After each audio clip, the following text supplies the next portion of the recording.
زندگی یہ نہیں ہے کسی کے لیے زندگی۔ السلام علیکم ورحمۃ اللہ تعالی وبرکاتہ۔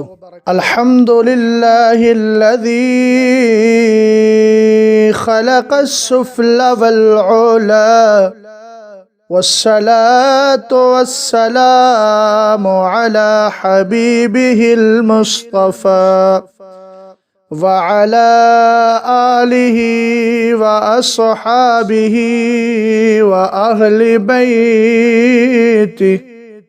وأهل بيته وأولياء أمته أهل التقى والنقى، أما بعد فأعوذ بالله من الشيطان الرجيم، بسم الله الرحمن الرحيم، قل لا أسألكم عليه أجرا إلا المودة في القربى، صدق الله العظيم وصدق رسوله النبي الأمين المتين المعين الكريم۔ خدایا بحق بنی فاطمہ کہ برقول ایمان کنم خاتمہ، اگر دعوتم رد کنی بر قبول، منو دست دامان آل رسول۔ کیا بات رضا اس چمنستان کرم کی، کیا بات رضا اس چمنستان کرم کی، زہرا ہے کلی جس میں حسین اور حسن پھول، نانا سے کر کے وعدہ نبھایا حسین نے، سر دے کے دین حق کو بچایا حسین نے، سر کٹ گیا ہے پھر بھی تلاوت زباں پہ ہے، سر کٹ گیا ہے پھر بھی تلاوت زباں پہ ہے، مرتا نہیں شہید دکھایا حسین نے، مرتا نہیں شہید دکھایا حسین نے۔ آج کی اس مختصر سی کلپ میں مجھے شان امام حسین رضی اللہ تعالی عنہ اور آپ کی شہادت کی خبر کا مشہور ہونا اور سفر کربلا کا جو ابتدائی مرحلہ ہے اس پر اپنی بات کو رکھنا ہے، اور انشاءاللہ باقی گفتگو اگلی 2 تقریروں میں کروں گا۔ سیدنا امام حسین پاک رضی اللہ تعالی عنہ جو واقعہ کربلا کی بنیادی اور مرکزی شخصیت ہیں، جن کے بارے میں میرے مرشد گرامی وقار سرکار تاج شریعت کہتے ہیں، شہنشاہ شہیدہ ہو انوکھی شان والے ہو، شہنشاہ شہیدہ ہو انوکھی شان والے ہو، حسین ابن علی تم پر شہادت ناز کرتی ہے، حسین ابن علی تم پر شہادت ناز کرتی ہے۔ حضرت سیدنا امام حسین پاک رضی اللہ تعالی عنہ پنجتن پاک میں سب سے آخری شخصیت پاک ہیں۔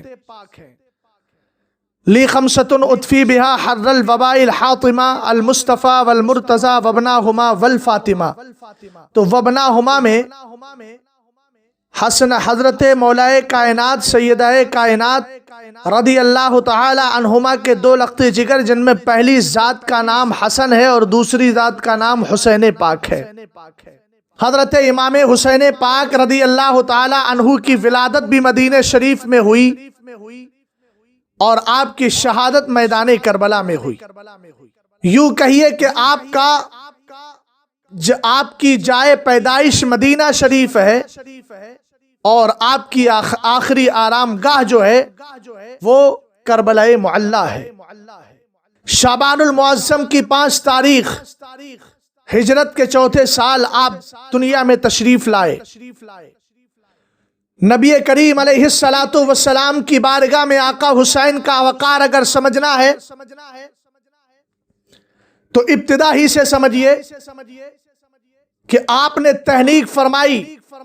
تحنیک کا معنی ہوتا ہے جو ہمارے یہاں کچھ بزرگ یا بوڑھے لوگ اپنے منہ سے بچے کی پیدائش کے بعد اس کو کچھ میٹھی چیز منہ میں دے دیا کرتے ہیں، جس کو دیہات کی زبان میں کہتے ہیں کہ روزہ اس کا کھلوا دیا۔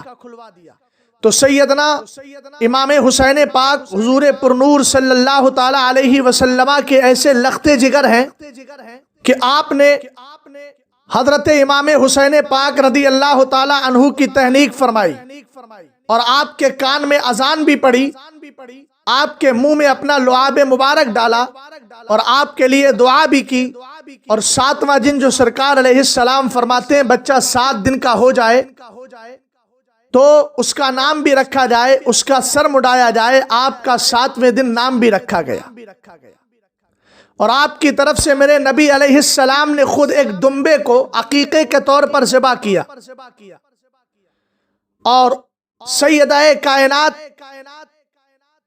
سیدتنا فاطمۃ الزہرا رضی اللہ تعالی عنہا سے فرمایا احلقی راسہ وتصدقی بزینت شعرہ فضة کما فعلتی باخیہ الحسن۔ سرکار دو عالم صلی اللہ علیہ وسلم نے فرمایا فاطمہ بیٹی اس کا سر مونڈ دو اور اس کے بال کے برابر چاندی کا صدقہ کرو جیسے تم نے اس کے بھائی حسن کی طرف سے صدقہ کیا تھا۔ کچھ روایتوں میں ملتا ہے کہ آپ کا نام حسن و حسین بعد میں رکھا گیا۔ حضرت مولا کائنات رضی اللہ تعالی عنہ نے پہلا نام جعفر رکھ دیا تھا، کس کا؟ حضرت امام حسین کا، اور اپنے چچا کے نام سے حضرت حمزہ، وہ حضرت امام حسن کا نام رکھ دیا۔ سرکار دو عالم صلی اللہ تعالی علیہ وسلم تشریف لائے، آپ نے فرمایا امرت ان اغیر اسم ہذین، مجھے ان دونوں کا نام بدلنے کا حکم دیا گیا ہے۔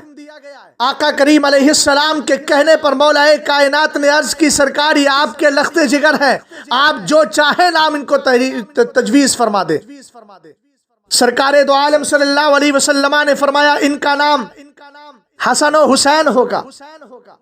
اب پوچھا جائے سرکار یہ نام کہاں سے آئے ہیں تو سرکار دو عالم صلی اللہ علیہ وسلم کی حدیث ہے، آپ نے فرمایا اسمانی من اسماء اہل الجنہ، یہ دنیاوی نام نہیں ہے بلکہ جنتی نام ہے جو حسن و حسین کو عطا کیے گئے ہیں۔ کتنی پاکیزہ ذات ہے حضرت آقا حسین رضی اللہ تعالی عنہ کی کہ جن کا عالم یہ ہے ان کا نام بھی اگر آ رہا ہے تو رب قدیر کی بارگاہ سے آ رہا ہے، ان کا نام اگر آ رہا ہے تو آج جنت کا نام آ رہا ہے، کوئی دنیاوی نام نہیں رکھا جاتا۔ آئیے ذرا اسی تناظر میں آگے بڑھتے ہیں۔ حضرت حذیفہ رضی اللہ تعالی عنہ کہتے ہیں ایک دن میں نے اپنی امی جان سے کہا امی جان مجھے اجازت دے دیجئے، آج میں اپنے سرکار علیہ السلام کے پیچھے مغرب کی نماز ادا کرنا چاہتا ہوں اور میں یہ چاہتا ہوں کہ آپ کے لیے بھی بخشش کی دعا کروا لی جائے اور میں اپنے لیے بھی بخشش کی دعا کروا لوں۔ حضرت حذیفہ رضی اللہ تعالی عنہ کہتے ہیں میں آقا کریم کی بارگاہ میں آیا، میں نے سرکار علیہ السلام کے پیچھے نماز پڑھی، سرکار نے بھی نماز پڑھ لی، سرکار تشریف لے گئے، پھر عشاء کی نماز کے لیے آئے، پھر آپ تشریف لے ہی جا رہے تھے کہ میں سرکار کے پیچھے پیچھے ہو لیا۔ فسمع صوتی، سرکار نے میرے قدموں کی آہٹ کو سنا تو فرمایا من ھذا حذیفہ، یہ آنے والا حذیفہ ہے۔ عرض کیا بندہ نواز ہاں میں حذیفہ ہوں۔ سرکار نے پوچھا ما حاجتک غفر اللہ لک ولی امک، فرمایا کس لیے آنا ہوا ہے؟ اللہ تمہیں بھی بخش دے، تمہاری امی جان کو بھی بخش دے۔ اب خواہش جو لے کر کے آئے تھے سرکار علیہ السلام نبی غیب دانے اپنی زبان سے دعا دے کر کے ان کی خواہش کو پورا کر دیا ہے۔ اب مقام اہل بیت بیان کرتے ہیں، سرکار حسن و حسین کا مرتبہ بیان کر رہے ہیں، حضرت سیدہ کائنات کا مقام بیان فرماتے ہیں۔ میرے نبی ارشاد فرماتے ہیں ان ھذا ملک لم ينزل الارض قط قبل هذه الليلة، اے حذیفہ یہ ایک فرشتہ ہے جو آج سے پہلے، اس رات سے پہلے کبھی زمین پر آیا نہیں۔ استاذن ربہ ان یسلم علی ویبشرنی بان فاطمۃ سیدۃ نساء اہل الجنہ وان الحسن والحسین سیدہ شباب اہل الجنہ۔ امام ترمذی اس حدیث کے راوی ہیں، سرکار علیہ السلام نے فرمایا یہ ایک فرشتہ ہے، آج سے پہلے کبھی زمین پر نہیں آیا، آج اپنے رب سے اجازت مانگ رہا ہے۔ آقا کیا کرنے آئے گا؟ کیا زمین پر آ کر کے سجدہ کرے گا رب کی بارگاہ میں، یا بیت المقدس کا دیدار کرے گا، یا آ کر کے خانہ کعبہ کا طواف کرے گا؟ سرکار کیا کرنا چاہتا ہے؟ میرے نبی علیہ السلام نے فرمایا پہلا کام یہ کرے گا، یہ مجھے آ کر سلام پیش کرے گا، اور دوسرا کام یہ ہے کہ مجھے آ کر کے یہ مزدہ اور بشارت سنائے گا کہ فاطمہ جنتی عورتوں کی سردار ہے اور حسن و حسین جنتی جوانوں کے سردار ہیں۔ سیدنا امام حسین اس ذات بابرکات کا نام ہے جن کا نام بھی آتا ہے تو جنت سے، جن کا مقام بیان کیا جاتا ہے تو آسمانی فرشتہ آ کر کے اسپیشلی اسی کو بیان کرنے کے لیے آتا ہے۔ سرکار دو عالم نور مجسم رحمت عالم صلی اللہ تعالی علیہ وسلم کے صحابی حضرت انس فرماتے ہیں آقا کریم علیہ السلام سے پوچھا گیا ایو اہل بیتی کا احب الیک، سرکار آپ کے اہل بیت میں آپ کے نزدیک سب سے زیادہ پسندیدہ کون ہے؟ میرے نبی نے ارشاد فرمایا حسن و حسین۔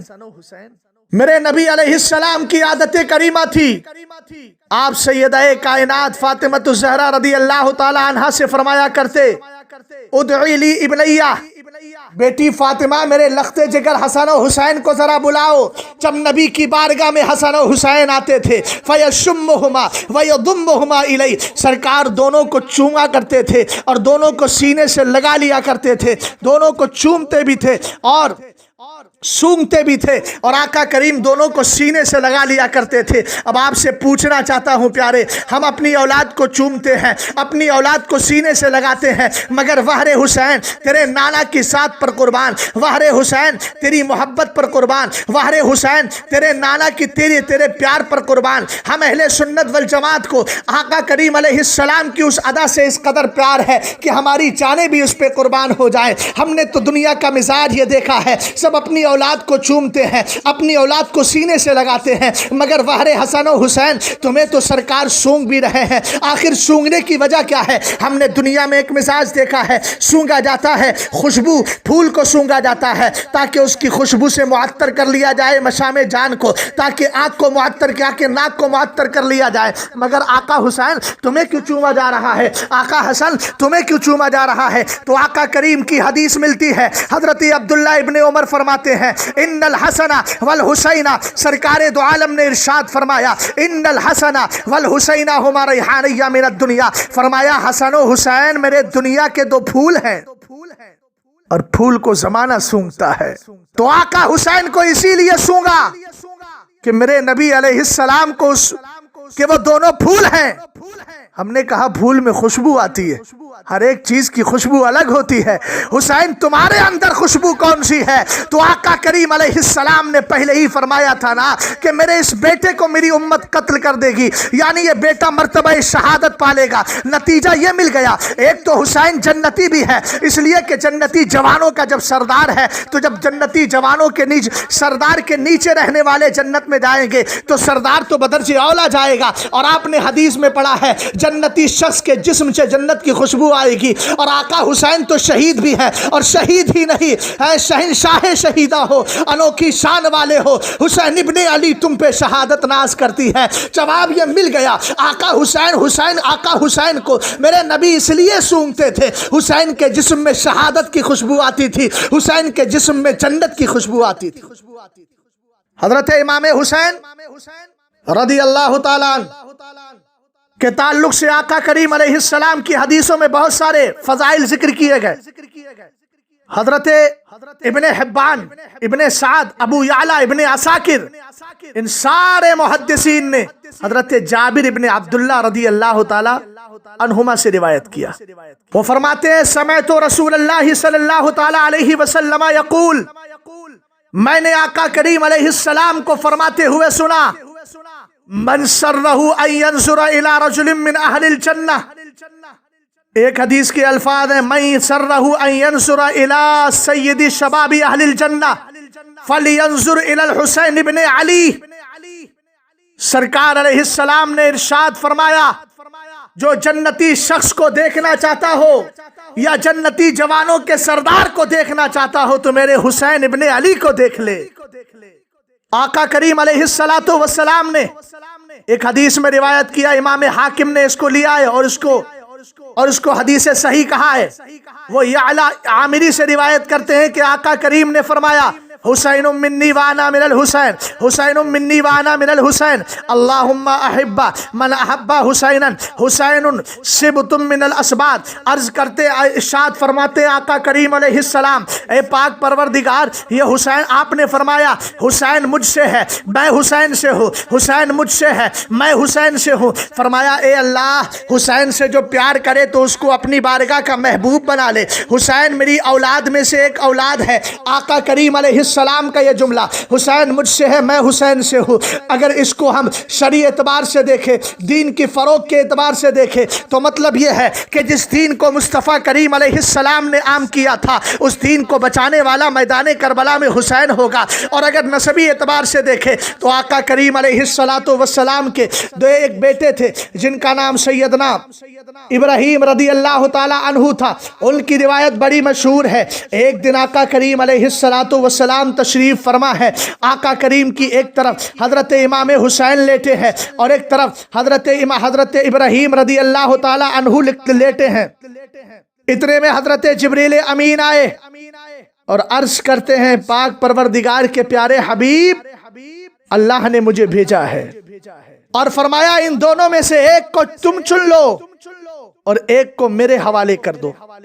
سرکار دو عالم صلی اللہ علیہ وسلم کبھی حسین کے چہرے کو دیکھتے اور کبھی اپنے آخری بیٹے حضرت ابراہیم رضی اللہ تعالی عنہ کو دیکھتے. آخر میں میرے نبی علیہ السلام نے فیصلہ کیا، کہا اے جبریل میرے رب سے کہنا پاک پروردگار ابراہیم کو تو لے لے، حسین کو مجھے عطا کر دے.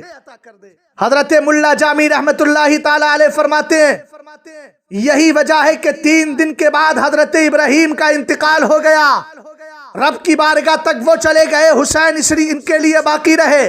اس کے بعد فرمایا جب بھی آقا کریم کی بارگاہ میں حضرت امام حسین آتے تھے میرے نبی ارشاد فرماتے تھے یہ میرا بیٹا حسین ہے جس کے لیے میں نے اپنے بیٹے ابراہیم کو قربان کر دیا ہے. مگر قربان جائے سیدنا امام حسین پاک رضی اللہ تعالیٰ عنہ کی شان پاک پر کہ اگر ان کے ماموں کو ان کے خاطر قربان ہونا پڑا تھا تو انہوں نے بھی مصطفیٰ کریم علیہ السلام کے دین کے خاطر میدان کربلا میں اپنی جان کو قربان کر کے اپنے ماموں جان کے کا بھی حق ادا کر دیا تھا اور مصطفیٰ کریم علیہ السلام کے وعدے کو نبھا دیا تھا اور دنیا والوں کو بتا دیا تھا ہم آل محمد وہ ہیں جو دنیا داری کو نہیں دیکھتے ہیں، آخرت کو سامنے رکھتے ہیں. اگر آخرت کی بات آ جائے تو نہ اولاد کو دیکھتے ہیں نہ گھر بار کو دیکھتے ہیں، بس دین محمد کے لیے سب کچھ قربان کر دیا کرتے. حضرت امام حسین پاک رضی اللہ تعالیٰ عنہ کی شہادت کے واقعات بڑے مشہور ہو چکے تھے اور بچپن ہی میں آقا کریم علیہ السلام کو معلوم ہو گیا تھا کہ میرے حسین کو شہید کر دیا جائے گا. ایک بہت مشہور حدیث پاک ہے، حضرت ام فضل بنت حارث کہتی ہیں کہ میں آقا کریم علیہ السلام کی بارگاہ میں گئی تو انہوں نے جا کر سرکار سے عرض کی انی رأیت حلما منکر اللیلہ، سرکار آج رات میں نے عجیب و غریب خواب دیکھا ہے. سرکار نے ارشاد فرمایا وما ہوا، فرمایا بتاؤ وہ کیا خواب ہے. کہنے لگی انہو شدید، سرکار وہ بہت گرا معلوم ہوتا ہے. بیان کرنے کی ہمت نہیں پڑ رہی ہے۔ میرے نبی نے پھر دوبارہ سوال کیا، ما ہوا؟ تب وہ کہنے لگی، رأیت کأن قطعة من جسدک قطعت ووضعت فی حجری۔ عرض کرتی ہیں آقا کریم میں نے یہ دیکھا آپ کے جسم کا ایک ٹکڑا ہے جو لیا گیا ہے اور میری گود میں رکھ دیا گیا ہے۔ سرکار علیہ السلام نے فرمایا، رأیتی خیرا تلد فاطمۃ انشاءاللہ تعالی غلاما یکون فی حجرک۔ فرمایا تم نے تو بڑا پیارا خواب دیکھا ہے، آج ان قریب میری بیٹی فاطمہ کے یہاں ایک بچہ پیدا ہوگا جو تمہاری گود میں دیا جائے گا، تمہاری گود میں رکھا جائے گا۔ حضرت ام فضل بنت حارث کہتی ہیں کچھ دن کے بعد سیدہ کائنات فاطمہ الزہرا رضی اللہ تعالی عنہا کے یہاں پر حضرت امام حسین کی پیدائش ہوتی ہے اور حسین کو میری گود میں دیا جاتا ہے، جیسے سرکار نے بتایا تھا ٹھیک ویسے ہوا۔ فرماتی ہے ایک دن میں آقا کریم علیہ السلام کی بارگاہ میں آئی، حسین کو لا کر کے میں نے نبی کی گود میں رکھ دیا۔ ثم کان منی التفاتۃ، پھر تھوڑی دیر کے بعد میں نے سرکار کو پلٹ کر کے دیکھا، میرا چہرہ سرکار کے چہرے کی طرف ہوا، میری نظر مصطفیٰ کے چشمان مبارک پر پڑی تو میں نے کیا دیکھا؟ آئینہ رسول اللہ صلی اللہ تعالی علیہ وسلم تحرقان الدموع، سرکار دو عالم کی دونوں آنکھوں سے آنسو جاری ہیں، اشکوں کا سمندر جاری ہے۔ کہتی ہے میں نے عرض کی اللہ کے نبی میرے ماں باپ آپ پر قربان ہو جائے، مالکا آپ کو ہوا کیا؟ ابھی تو میں نے حسین کو دیا تھا، آپ کے چہرے پر غم کے آثار نہیں تھے، ابھی میں نے حسین کو دیا تھا، آپ کی آنکھوں میں آنسو جاری نہیں تھے، ابھی میں نے حسین کو دیا تھا، آپ بالکل خوش و خرم تھے، لیکن آقا کریم علیہ السلام اچانک آپ کی آنکھوں سے آنسو جاری کیوں ہو گئے؟ تب میرے نبی نے وجہ ارشاد فرمائی، کہا اتانی جبریل علیہ السلام فاخبرنی ان امتی ستقتل ابنی ھذا۔ فرمایا ابھی جبریل میرے پاس آئے تھے اور مجھے بتا کر گئے کہ میری امتن کریم میرے بیٹے کو قربان کر دے گی۔ ام فضل بنت حارث کہتی ہے میں نے کہا ھذا، سرکار ان کو، اس حسین کو؟ آقا کریم نے فرمایا ہاں، وَأَتَانِي بِتُرْبَةٍ مِّن تُرْبَتِهِ حَمْرَا، فرمایا نشانی کے طور پر کربلا کی سرخ مٹی وہ لا کر کے میرے پاس دے کر رکھ کے چلے گئے۔ آقا کریم علیہ السلام جانتے تھے کہ حسین کو شہید کر دیا جائے گا، میرے نبی کے علم میں تھا، میرے نبی علیہ السلام کے علم میں تھا۔ ایک روایت میں یہاں تک آیا ہے، حضرت امام بغوی نے اپنی سند مرفوع کے ساتھ اس کو روایت کیا۔ ام سلمہ کہتی ہیں کان جبریل علیہ السلام عند النبی والحسین معی فغفلت عنہ فذهب الى النبی فاخذه النبی صلی اللہ علیہ وسلم وجعله على فخذی فقال له جبریل علیہ السلام تحبه یا محمد؟ قال نعم۔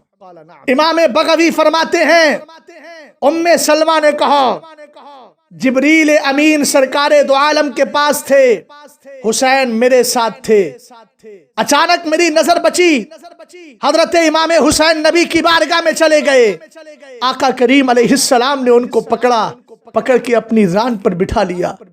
جبریل امین نے سرکار کی بارگاہ میں عرض کی آقا آپ حسین سے محبت کرتے ہیں؟ سرکار نے فرمایا ہاں۔ تب جبریل نے کہا تھا ان امتک ستقتلہ وان شئت لأریتک تربت الارض التي یقتل بها۔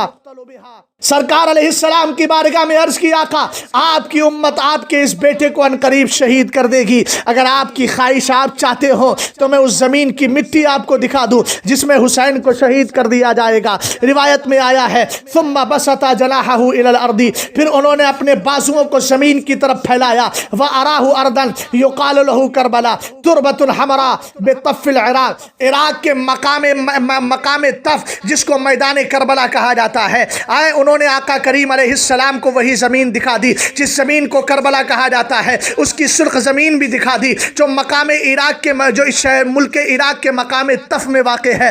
آقا کریم علیہ السلام نے اس کا مشاہدہ کر لیا، سرکار کو بتا دیا گیا کہ حسین کو اسی زمین میں شہید کیا جائے گا۔ حضرت مولا کائنات رضی اللہ تعالیٰ عنہ نے فرمایا کب؟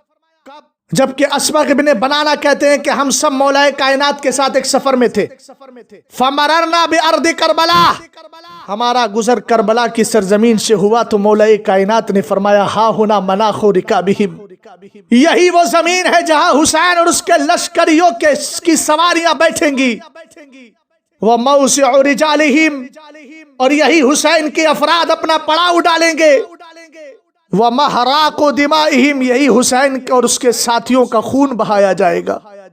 فِیَةٌ مِّنْ امت محمد صلی اللہ تعالی علیہ وسلم یقتلون فی هذه العرصہ، فرمایا اسی زمین اسی میدان میں سرکار علیہ السلام کی امت میرے بیٹے کو شہید کر دے گی۔ تبکی علیہم السماء والارض، میرے بیٹے اور اس کے ساتھیوں کو شہید کر دیا جائے گا، اور ان پر زمین و آسمان اشک باری کریں گے، روئیں گے، آنسو بہائیں گے۔ پتہ یہ چلا آقا حسین رضی اللہ تعالی عنہ کی شہادت کے بارے میں آقا مولا کائنات سیدنا علی المرتضی کرم اللہ وجہہ الکریم کو بھی پتا تھا، اور خود میرے مصطفیٰ کریم بھی جانتے تھے۔ سرور کائنات صلی اللہ تعالی علیہ وسلم کے دیوانوں، یہ سب تقدیر الہی کا معاملہ ہے، تقدیر الہی کا معاملہ ہے، کوئی اس پر اعتراض نہیں کر سکتا۔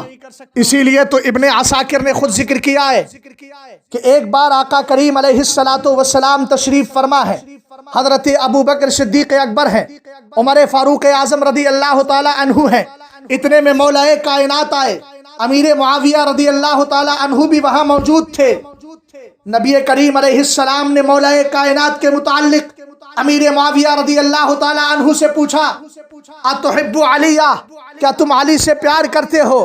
حضرت امیر معاویہ کہتے ہیں ہاں ہاں آقا میں علی سے پیار کرتا ہوں۔ تب میرے نبی نے فرمایا علی اور معاویہ تم دونوں کے درمیان ایک جنگ ہوگی۔ کہا سرکار، معاویہ نے عرض کی آقا اس کے بعد کیا ہوگا؟ سرکار علیہ السلام نے فرمایا اللہ تعالیٰ کی طرف سے تمہیں بخشش مل جائے گی۔ تب امیر معاویہ نے نبی کریم کی بارگاہ میں کہا تھا رضینا بقضاء اللہ، ہم اللہ کی رضا سے راضی ہو گئے ہیں، اللہ کے فیصلے سے راضی ہو گئے ہیں۔ یہ تو اللہ کا فیصلہ ہے، یہ تو تقدیر کا معاملہ ہے جس میں غور و خوض کرنے کی ہمیں قطعاً اجازت نہیں ہے۔ مگر اتنا یاد رکھیں، حسین پاک رضی اللہ تعالی عنہ امیر معاویہ کے انتقال کے بعد جب یزید نے ولید ابن عتبہ ابن ابو سفیان کے پاس ایک خط لکھ کر کے بھیجا تھا، اور یہ ولید ابن عتبہ ابن ابی سفیان کون تھے؟ یہ مدینہ شریف کے گورنر تھے، سلجھے ہوئے آدمی بھی تھے۔ جب یزید نے آپ کو خط بھیجا تو انہوں نے مروان کو بلوایا، اور مروان کو بلوانے کے بعد اس نے مشورہ کیا کیا کیا جائے۔ چونکہ حضرت امیر معاویہ رضی اللہ تعالی عنہ کے دور میں جن حضرات نے یزید کی بیعت کرنے سے انکار کر دیا تھا، ان میں سیدنا امام حسین تھے، حضرت عبداللہ ابن عمر تھے، حضرت عبداللہ ابن زبیر تھے، حضرت عبداللہ ابن عباس تھے، اور اور اس کے علاوہ حضرت ابو بکر صدیق اکبر، اور ایک حضرت عبد الرحمن ابن ابی بکر تھے، انہوں نے بھی انکار کر دیا تھا۔ جب حضرت امیر معاویہ رضی اللہ تعالی عنہ کا آخر وقت آیا تو آپ نے ضحاک ابن قیس فہری کو بلایا اور وصیت نامہ ان سے لکھوایا۔ اس وقت یزید موجود نہیں تھا۔ حضرت امیر معاویہ رضی اللہ تعالی عنہ نے جب وصیت نامہ لکھوایا تھا تو ان میں یہ جملے بڑھوائے تھے اور لکھا تھا وَأَمَّا الْحُسَيْنُ فَإِنَّ أَهْلَ الْعِرَاقِ لَن يَدْعُوهُ حَتَّى يُخْرِجُوهُ، فرمایا تھا رہے حسین پاک تو اہل عراق انہیں ہرگز نہیں چھوڑیں گے، اور انہیں وہ تیرے خلاف نکالیں گے اور کہیں گے کہ ان کو امام بناؤ۔ فرمایا فَإِنْ خَرَجَ عَلَيْكَ، اگر وہ تیرے خلاف کھڑے ہو جائیں، فَظَفِرْتَ بِهِ، اور تجھے کامیابی مل جائے، فَاصْفَحْ عَنْهُ، اور تو اگر بادشاہ بنا رہے اور تجھے کامیابی ملے تو حسین سے کچھ مت کہنا، حسین کو درگزر کرنا، حسین سے جو ہے اپنا روئے درگزر کو ان کی طرف موڑ دینا اور ان سے کچھ مت کہنا۔ کیوں؟ فَإِنَّ لَهُ رَحْمًا مَاسًّا، چونکہ ان کے ساتھ ہمارا گہرا رشتہ بھی ہے، وَحَقًّا عَظِيمًا، اور ان کا ہم پر بڑا حق بھی ہے۔ حضرت آقا حسین پاک رضی اللہ تعالی عنہ کو یزید کے کے تعلق سے یزید کو حضرت امیر معاویہ رضی اللہ تعالی عنہ نے وصیت بھی فرمائی تھی۔ علامہ جلال الدین سیوطی رحمت اللہ تعالی علیہ کے فیصلہ کن جملے تاریخ الخلفاء میں جو ذکر کیے ہیں ذرا آپ ان کو سن لیجئے۔ حضرت عطیہ ابن قیس کہتے ہیں امیر معاویہ رضی اللہ تعالی عنہ نے خطبہ دیا تو آپ نے کہا تھا اللہم ان کنت انما عہدت لیزید لما رأیت من فضلہ فبلغہ ما عملت وأعنہ۔ اے پاک پروردگار اگر میں نے یزید کے لیے جو وعدہ عہد جو وعدہ خلافت لیا ہے یہ میں اپنے اعتبار سے کہ مجھے اس میں خوبی کچھ نظر آئی تو میں نے اس کو جو ہے خلیفہ مقرر کرنے کا ارادہ کیا ہے۔ اس سے پتہ چلتا ہے امیر معاویہ رضی اللہ تعالی عنہ کی نیت میں العیاذ باللہ کوئی فساد نہیں تھا۔ مگر ابھی کچھ فیصلہ مت کرنا، میرے پورے جملے سن لیجئے گا۔ تو آپ نے کہا تھا فبلغہ ما عملت وأعنہ، چونکہ میں نے بتایا نا یزید اس وقت موجود نہیں تھا، حضرت انہوں نے سرکار سیدنا امیر معاویہ نے دہاق کو بلا کر کے وہاں پر جو ہے وصیت نامہ لکھوایا تھا۔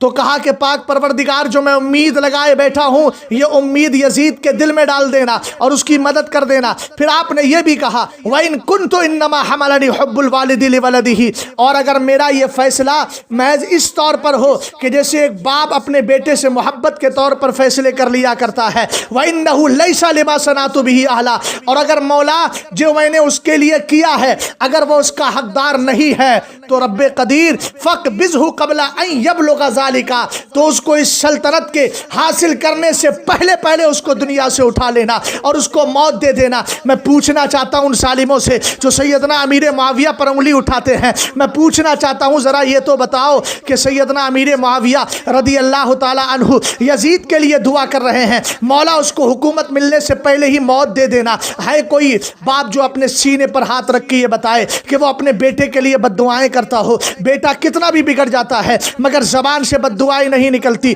حضرت امیر معاویہ رضی اللہ تعالی عنہ تو اپنے بیٹے کے لیے یہ دعا کر رہے ہیں مولا اگر ایسا معاملہ ہو کہ میرا یہ کرنا اور اس کے اندر اس کی اہلیت نہ ہو خلافت سنبھالنے کی تو مولا اس کو حکومت پانے سے پہلے موت دے دینا۔ حضرت امیر معاویہ رضی اللہ تعالی عنہ کا انتقال ہو گیا۔ یزید نے خط لکھا اور لکھا کس کے پاس؟ ولید ابن عتبہ ابن ابی سفیان کے پاس۔ اس کے جملے تھے فخذ حسینا وعبد اللہ ابن عمرو وعبد اللہ ابن الزبیر بالبیت اخذا شدیدا لیست فیہ رخصۃ حتی یبایعوا والسلام۔ اس نے کہا تھا حسن و حسین، حضرت حسین پاک کو پکڑو، عبداللہ ابن عمر کو لو، عبداللہ ابن زبیر کو لو اور ان کے ساتھ سختی سے بیعت لینا، اس میں کوئی چھٹکاری کی بات نہیں جب تک کہ وہ بیعت نہ کر لے۔ ولید ابن عتبہ نے مروان کو بلایا، اس سے مشورہ کیا، کہا تم بتاؤ تمہاری کیا رائے ہے؟ تو اس نے کہا میرا خیال تو یہ ہے کہ آپ ان لوگوں کو فوراً بلوائیں اور انہیں بیعت کی دعوت دیں، اگر قبول کر لے تو ٹھیک، ورنہ اگر قبول نہ کرے تو ان کی گردن مار دی جائے، اور ان کو یہ خبر مت دینا کہ امیر معاویہ کا انتقال ہو گیا ہے، چونکہ اگر ان کو امیر معاویہ کی موت کی خبر لگ جائے گی تو ان میں سے ہر ایک تمہارے خلاف کھڑا ہو جائے گا، ہر ایک بغاوت کا اعلان کر دے گا۔ اور اس کے بعد میں اس نے جو حضرت امام حسین پاک رضی اللہ تعالی عنہ کے پاس اس نے عبداللہ ابن عمرو ابن عثمان جو بچے تھے ان کے پاس بھیجا، انہوں نے جا کر کے حضرت امام حسین حضرت عبداللہ ابن زبیر سے بات کی اور کہا کہ یہ بادشاہ کا امیر المومنین اپنے الفاظ میں کہا یزید کا یہ پیغام آیا ہے۔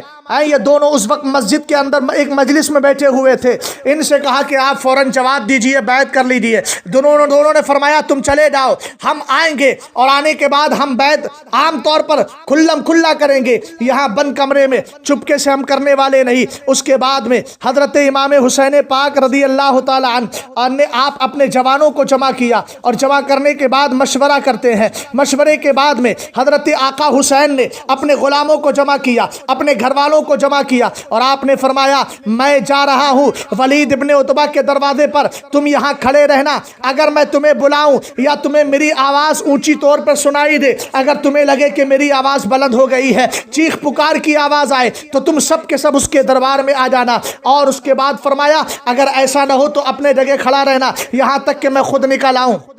حضرت امام حسین پاک رضی اللہ تعالیٰ عنہ ولید ابن عتبہ ابن ابی سفیان کے پاس جاتے ہیں اور جانے کے بعد میں آپ اس کو سلام پیش کرتے ہیں اور اس کے بعد بیٹھ جاتے ہیں۔ وہاں مروان بھی موجود تھا۔ ولید نے وہی خط نکالا اور نکال کر کے حضرت امیر معاویہ رضی اللہ تعالی عنہ کے موت کی خبر دی آپ نے، اور کہا کہ آپ بیعت کر لیجئے۔ حضرت امام حسین پاک نے جب امیر معاویہ کی موت کی خبر سنی تھی تو آپ نے کہا تھا انا للہ و انا الیہ راجعون، اور ایک دعائیہ جملہ بولا تھا رحم اللہ معاویہ، اللہ معاویہ پر رحم فرمائے۔ اب میں پوچھنا چاہتا ہوں آپ سے، کسی غیر مسلم کے لیے، کسی منافق کے لیے دعائے مغفرت کرنے کی اجازت ہے؟ ارے جنازہ بھی تو دعا ہے۔ دیکھو قرآن میں کیا کہا گیا، وَلَا تُصَلِّ عَلَىٰ أَحَدٍ مِّنْهُمْ مَاتَ أَبَدًا وَلَا تَقُمْ عَلَىٰ قَبْرِهِ، اگر ان میں سے کوئی مر جائے تو اس کی نماز جنازہ مت پڑھو۔ منافقین میں سے کوئی مر جائے تو اس کی قبر پر جا کر کھڑے مت ہو۔ یہ حسین ہے جن کی تربیت آقا کریم علیہ السلام نے کی ہے،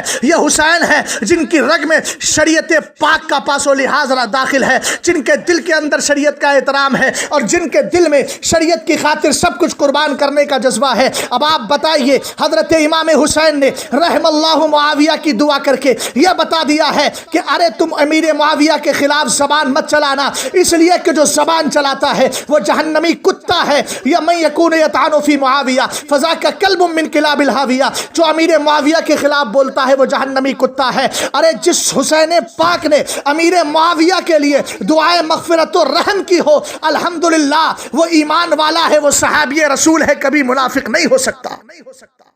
حضرت امام حسین رضی اللہ تعالی عنہ نے کہا کہ جو آپ نے بیعت کا مجھ سے مطالبہ کیا ہے تو میں بیعت خفیہ طور پر تو نہیں کروں گا، میرے جیسا آدمی خفیہ طور پر بیعت نہیں کرتا۔ فرمایا جب عام طور سے لوگ اعلانیہ اس کی بیعت کریں گے تو مجھے بھی بلا لینا۔ ولید سمجھدار تھا، وہ امن و امان کو پسند کرتا تھا۔ ولید بولے کہ فن شریف علی اسم اللہ حتی تأتینا مع جماعت الناس، کہ آپ چلے جائیے، سلام اللہ کا نام لے کر چلے جائیے، جب لوگ آ جائیں، لوگوں کی جماعت آئے تو آپ بھی تشریف لے آنا۔ مروان بدبخت وہاں بیٹھا تھا، اس نے کہا کہ اگر ابھی یہ حسین تم سے الگ تھلگ ہو کر چلے گئے اور تم نے بیعت نہیں لی تو یاد رکھنا دوبارہ بیعت تم نہ لے سکو گے۔ اگر بیعت لوگے تو بہت سے لوگ ہمارے اور ان کے درمیان قتل ہو جائیں گے، اس لیے ان کو یہی روک لو، یہ تمہارے پاس سے جائے نہیں، یا تو بیعت لے یا پھر ان کی گردن مار دو۔ ولید ابن عتبہ ابن ابی سفیان کی زبان خاموش ہے، مگر بدوقت مروان بول رہا تھا۔ حضرت آقا حسین پاک رضی اللہ تعالیٰ عنہ جن کو اللہ تعالیٰ نے غلبہ اور ہیبت عطا فرمائی ہے، جن کا رعب اللہ نے یزیدیوں کے دلوں میں ڈال دیا تھا، حضرت آقا حسین پلٹ کر کے آتے ہیں اور فرماتے یا ابن الزرقاء انتا تقتلنی او ہوا، کہا اے زرقاء کے بیٹے تو مجھے قتل کرے گا یا یہ مجھے قتل کرے گا؟ حضرت آقا حسین پاک رضی اللہ تعالیٰ عنہ نے فرمایا کذبت واللہ وعصمت، خدا کی قسم تو جھوٹا بھی ہے اور گناہگار بھی ہے۔ پھر آقا حسین پاک رضی اللہ تعالیٰ عنہ چلے گئے، مگر ولید ابن عتبہ ابن ابی سفیان کی زبان خاموش رہی۔ پھر مردود مروان کہتا ہے کہ تم ان جیسے شخص پر کبھی دوبارہ قابو نہیں پاؤ گے۔ ولید نے ایک جملہ بولا تھا، ولید ابن عتبہ ابن ابی سفیان نے کہا تھا میں کہتا ہوں نا پیارے، ہر ایک کو برا نہ کہو، جو برا ہے اس کو برا کہو۔ ولید ابن عتبہ نے کہا تھا واللہ ما احب ان لی ما طلعت علیہ الشمس وغربت وانی قتلت حسینا، کہا خدا کی قسم میں یہ پسند نہیں کرتا کہ کوئی دن مجھ پر ایسا آئے کہ میں حسین کو شہید کرنے والا ہو جاؤں۔ حسین کے قتل سے اور حسین کے خون سے میں اپنے ہاتھوں کو رنگنا نہیں چاہتا، میں تو یہی چاہتا ہوں کہ حسین کو مجھ سے امان ملتی رہے۔ حضرت آقا حسین پاک رضی اللہ تعالی عنہ کا سفر مکہ شریف سے جو مدینہ شریف سے جو مکہ شریف اور اس کے بعد جو میدان کربلا کے لیے ہوا تھا، اس پر انشاءاللہ میں بعد میں گفتگو کروں گا۔ جانے سے پہلے آپ نے جو صحابہ کرام سے ملاقاتیں کی تھیں اور ان میں جو صحابہ کرام رضوان اللہ تعالی علیہم اجمعین نے اپنے اپنے اعتبار سے ان کو جو نصیحتیں کی تھی اور ان سے جو گزارشات کی تھی، ان کو انشاءاللہ میں اگلی کلپ میں پیش کروں گا۔ اللہ تعالی ہم سب کے خراج کو اپنی بارگاہ میں قبول فرمائے۔ استغفر اللہ ربی من کل ذنب واتوب الیہ۔